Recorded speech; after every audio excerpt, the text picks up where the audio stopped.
This is Democracy Now!, democracynow.org, the War and Peace Report. I'm Amy Goodman with Nermeen Sheikh. We go now to Moscow to look at the war in Ukraine and U.S.-Russian relations. This breaking news: the WNBA superstar Brittney Griner has been released by Russia in a one-for-one prisoner swap with arms dealer Viktor Bout. Griner had been recently sentenced to 9 years in prison for bringing a small amount of cannabis oil into Russia. Meanwhile, Wednesday, Russian President Vladimir Putin has acknowledged the war in Ukraine has taken longer than expected and predicted the conflict could go on and be a long process. Putin also warned the risk of nuclear war is increasing, but he vowed not to use nuclear weapons first. We don't deploy our nuclear weapons, including tactical nuclear weapons, in other countries, but the Americans do, in Turkey and a number of other countries in Europe. We haven't gone mad. We understand what nuclear weapons are. We have these means, and they are more advanced and modern than in any other nuclear country. This is obvious today. It's a fact. But we are not going to swing it like a razor running around the world. But of course, we proceed from the fact that we have got it. Putin's comments came as Ukraine's government says Russian artillery fire killed 10 people, wounded many others Wednesday in the eastern Donetsk region. Meanwhile, Ukraine's national electrical grid operator announced new emergency cuts to try to repair energy infrastructure damaged by Russia. This week, the United Nations reported more than 17,000 civilians have been killed since Russia's invasion, including 419 children. We go now to Moscow, Russia, where we're joined by Boris Kagarlitsky, Marxist theorist and Russian dissident, professor at the Moscow School of Social and Economic Sciences, and a contributor to the Russian Dissent Project. His recent translated piece into English appears in Link's International Journal of Socialist Renewal, headlined "Putin's Russia, War Fatigue Sweeps the Ranks." Boris Kagarlitsky, welcome to Democracy Now! If you could start by responding to this breaking news, Brittney Griner released in a one-to-one prisoner swap with the arms merchant Viktor Bout. The significance of this. Well, first of all, hello. I'm very happy to be here on your show. And, well, then I think inside Russia, the Bout case is not very prominent. Of course, Bout was, as we know, involved in arms trade. And by the way, he traded arms for some guerrilla groups in Latin America, among other things. It is very clear that Bout was somehow connected to Russian intelligence services, and that's why he was badly needed to come back to Russia from the point of view of the government. Though I don't think it is a major news for Russian public, because people are much more worried and much more interested in following what happened recently when supposedly Ukrainian drones managed to reach some airfields inside Russia, very deep inside Russia, like in Saratov region. So they attacked an airfield, a military air base, where they managed supposedly to damage a few strategic bombers, which shows that the outreach for Ukrainian forces in terms of bringing the war back into Russia is getting much, much more serious. So that is really the news which is discussed, and that is really very important because it really brings the war back, so to speak, back to the doorsteps of Russian households. And so, Boris, could you explain what the perceptions of the war have been over these last many months, and how that might be changing precisely because of this incident that you mentioned, the attacks on the 2 Russian airfields by Ukrainian drones? Actually, there were 3 airfields, because it was one in Ryazan, one in Engels near Saratov, and also one in Kursk. But anyhow, well, you see, Russian society used to be, and to some extent even now, remains very apolitical and very apathetic. So in that sense, maybe it would be difficult to understand abroad, but most Russians didn't acknowledge till very recently that there was a war. Whatever you call it, special operation or whatever. Most people didn't care about something happening abroad. And as long as there was a professional army fighting somewhere abroad, nobody cared. And now the situation is changing for two reasons. One reason is that there was this so-called partial mobilization, which didn't really work out. The number of people who left the country to avoid a mobilization is at least 2 times bigger than the number of people whom they managed to mobilize. And don't forget that it seems that there are quite a lot of people who managed to hide themselves away from the mobilization. So they seem to fail to reach the numbers which they originally planned, and it seems that there was a major political failure and major political disaster accompanying this attempt, because people who till very recently didn't care about the war now started to care. And of course, it doesn't mean that people are opposing the war, so to speak, en masse. People are worried. That's a more adequate term. So people are not supporting the war, but they're not opposing the war either. It's a very kind of confused situation, a very confused feeling. And still, it looks like the popularity of the war among those groups which did support the war is decreasing very, very rapidly. Because before I have spoken about the majority of Russians who are apolitically, who are not interested in politics and foreign politics and even military events. But there is also a minority which is very political, which is interested in politics and so on. And this minority, of course, was badly divided because there was a segment that supported the war, supported the government, and the segment which opposed the war. So within this section of the population, the situation is changing very dramatically because the numbers of those who support the war are falling down very fast, and the numbers of those who are either opposing it or are critical of it are increasing also very, very fast.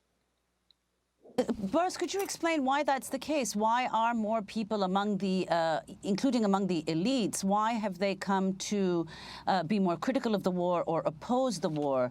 And you also said earlier that almost twice as many or more than twice as many people fled Russia as were mobilized. And this doesn't take into account, as you said, the people who simply disappeared and did not participate in the mobilization. Where did the Russians flee to? And is there any sense of their returning? Well, let's start with those who are leaving the country. Young people, both, of course, mostly male guys, but also their families and their wives and girlfriends and their children are leaving, mostly to Kazakhstan, also Kyrgyzia, or Kyrgyzstan, as the country is called now. They're also leaving for Georgia, for Armenia. Some managed to go as far away as to Western Europe or even to Latin America. I know some people who left for Argentina. So they go where they can. You know, if you can leave for Kazakhstan, you go to Kazakhstan. If you can only leave for say some other, for Georgia, you go to Georgia. The point is that Kazakhstan, for example, is now seems at the level of the government, but also at the social level, extremely happy with all these Russians coming, because these are usually young, educated people who bring in their skills, who sometimes also keep working on a distance and getting the money paid by some Russian companies, so they bring in money. In Armenia, they calculated that their actual GDP growth this year will increase by 13%, which is an absolute record since the independence of Armenia. And of course, there are also local nationalists who are very unhappy with so many Russians arriving. So it's a mixed bag, so to speak. But in general, for example, if we take Kazakhstan and Kyrgyzia, which accepted the most of the highest numbers of these, as we now call them, relocationists or emigres, whatever. These countries, at the government level, they're praising the arrival of Russians, and reasonably so. There was a very interesting advertisement on Kazakh television.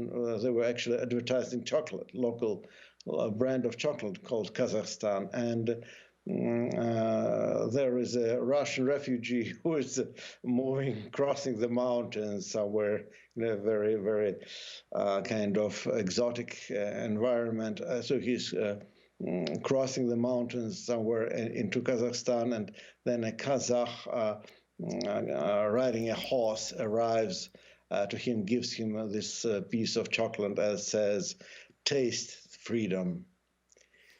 Let me ask you how you think this war will end.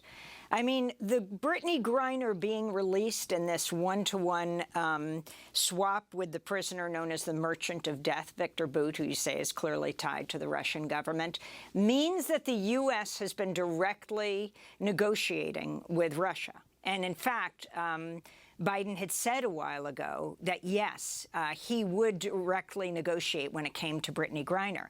And since then, he has said he is open to negotiations, to speaking directly with Putin. This last week with the big state meeting with Macron, the first state visit to the White House, Macron has been repeatedly talking to Putin, and probably a back channel for the United States. What are your thoughts on how this is going to end? And how important do you think is it for Putin's survival, political survival in Russia? Well, it will end badly for us in Russia. I failed to answer the previous question, by the way. Why are Russian elites are so worried and feeling so uncomfortable about what is happening? And the answer is very simple. Russia is losing the war, and Russia is going to lose the war inevitably. So this is a very, very dramatic, dramatic news for the Russian public. But now it is what is happening is that Russian public is beginning to understand this reality. What is the real meaning of defeat? That's the big question, because the war is already lost in some way, but the question is what's going to be the price and the meaning of defeat. And, well, first of all, I think there is no way Ukrainian troops will stop unless Russian troops get back to their starting positions, to the position they used to stay on February the 24th. So no matter who negotiates and what is on the negotiation table, that's not going to stop till Russian troops are back to their original positions. However, the situation now is getting much worse because in Ukraine there are some radical voices which are saying that they have to get further into Crimea and into Donetsk and Lugansk republics, which, as you know, which are separatist republics, which declared their independence as early as in 2014, and Crimea, as we know, was annexed by Russia also in 2014. So, as you see, Putin started with a claim to get new territories, integrate new territories into Russian Federation. Now there is a danger of losing what they already used to have before the beginning of the war. And this is definitely a disaster for Putin and for his regime. However, the question is what's going to follow, because even if things turn out so badly and so nasty for Putin, and even if the military finally managed to make him resign, which is not excluded, then the question is what kind of country are we going to inherit after Putin is gone? And what kind of country do you imagine that might be? It's a very divided country at this point. It's a very divided country facing tremendous political but also social crisis, with a society which is not used to organize itself, not used to do politics, so to speak. And we have to learn as a collective, as a society, to organize ourselves, to defend our interests. In that sense, you see, we can speak about whatever happens, say, in Latin America, for example, but we have to understand that the level of mobilization of Latin American societies is much higher than that of, say, Russian society today. And, this society is failing, lacking the experience of self-organization, and that's why it will be very difficult. And Boris, if you could just say, going back to the question of how Russia is faring militarily in the conflict, you've written as well about the role of the Wagner group, not just in Ukraine, but beyond Ukraine. Could you talk about the role that they've been playing in this war, and in particular, the extent to which their aims differ from the aims of the Russian military? Well, the so-called Wagner Group is a private military company, which is more than just a private military company. It's just a private army organized by Yevgeny Prigozhin, who is a former felon, and his army is not completely, but to some extent, composed of criminals who are released from labor camps, from criminal custodies, and from custody. So that's a really dangerous group of people. There are already cases where they're known to be involved in crimes not only against civilians in Ukraine, but also against civilians in Russia proper. Of course, Prigozhin and his friend Ramzan Kadyrov, who is now the head of Chechen Republic, they are, they're trying to, to get some, I don't know, some portion of real political power and influence, privatizing to some extent certain public and state functions. This is very dangerous, though I am not that pessimistic, because I think that the military already understood where the danger is, and there is a growing conflict between Wagner Group and the military. There are quite a few known cases when they started shooting at each other, and I think that the power of the military is much more than the power of much more serious than the power of this private army. So in that sense, I think if Putin is forced to leave, which is not guaranteed, of course, but it's not excluded either, then we can also witness some sort of short civil war between military and the Wagner Group. But it's not going to last for very long, because the military are much stronger. Boris Kagarlitsky, do you fear for your own safety as we speak to you in Moscow?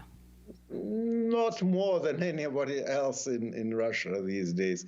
You know, the government declared me a foreign agent, though they failed to explain a foreign agent or for which country am I. Anyhow, no, I don't think you have to be so much afraid. I've been jailed in Russia at least for two times. I was here for many years through all sorts of different changing regimes, and it's an interesting time coming.